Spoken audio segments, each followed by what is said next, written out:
आज इस साल का हम भारतीयों के लिए सबसे महत्वपूर्ण दिनों में से एक दिन है।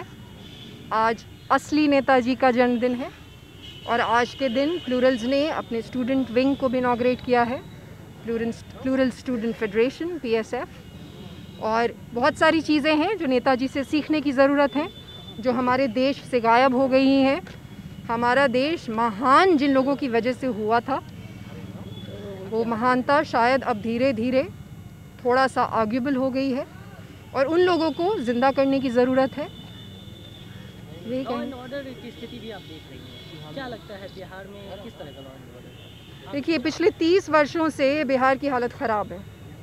बिल्कुल, आप अगर स्ट्रेट फॉरवर्डली चाहते हैं कि मैं आपको जवाब दूं तो ख़राब है। लोग सुरक्षित महसूस नहीं करते हैं, पहले भी नहीं करते थे, अभी भी नहीं करते हैं। ये मैंने बचपन से देखा है, जब से पैदा हुई हूँ वो असुरक्षा लोगों में हमेशा से देखी, वैसे ही बरकरार है। और सुरक्षित सरकारें जो होती हैं वो होती हैं जो एक भी व्यक्ति पे अगर आँच आए तो ये नेशनल खबर बन जानी चाहिए थी।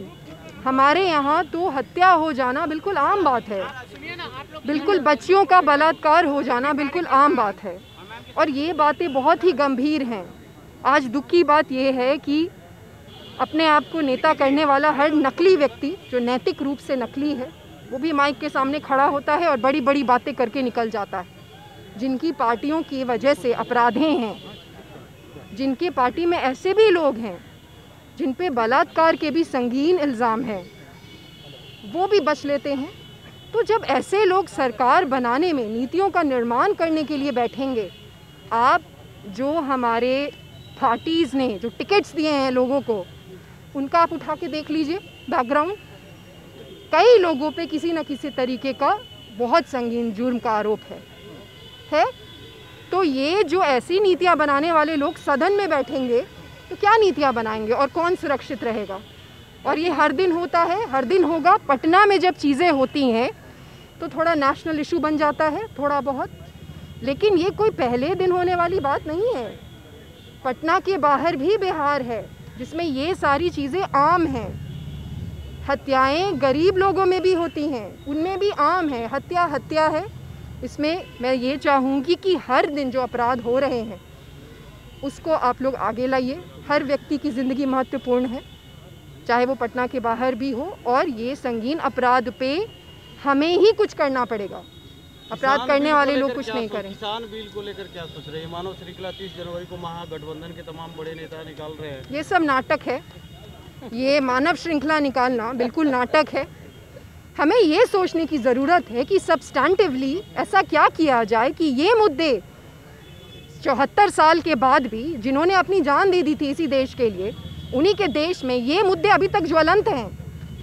पहला मुद्दा एज एन ऑपोजिशन ये पूछने की ज़रूरत है कि ऐसा क्यों हो रहा है कि ठंड में किसान बैठे हैं, हर जगह धरना कर रहे हैं, उसमें उस बड़ी विपत्ति में आपको अवसर नज़र आ रहा है पार्टी को चमकाने का। ये प्रश्न हमें पूछने पड़ेंगे, आपको पूछने पड़ेंगे। इन मुद्दों को हमेशा के लिए ख़त्म करना पड़ेगा। और हमारे देश की तो जान ही किसान है, ये तो सबको पता है, बचपन से ही पढ़ाया जाता है बच्चों को भी। कृषि प्रधान राज्य है, कृषि प्रधान राज्य है, कृषि प्रधान देश है।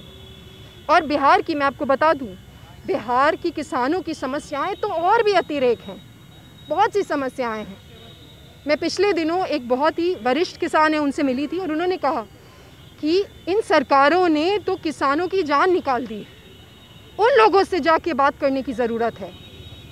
उन लोगों से जाएं, मिलें, जो नीति बनाते हैं वो लोग भी, जो दुर्भाग्यवश सदन में उनको अपोज करने के लिए बैठे हैं वो लोग भी। ये लोग जाएं पटना के बाहर जाके और इन लोगों से मिलें। और मैं केंद्र सरकार को ये कहना चाहूँगी कि इन मुद्दों को, अगर व्यक्ति को, चाहे वो किसान हो, शिक्षक हो या कोई भी हो, जिनके लिए आप नीतियाँ बनाते हैं, उनमें उन्हें सम्मिलित करिए। अगर आप हमारे लिए नीतियाँ बनाते हैं और हम ही उसमें नहीं हैं तो फिर इस प्रजातंत्र का कोई मतलब नहीं।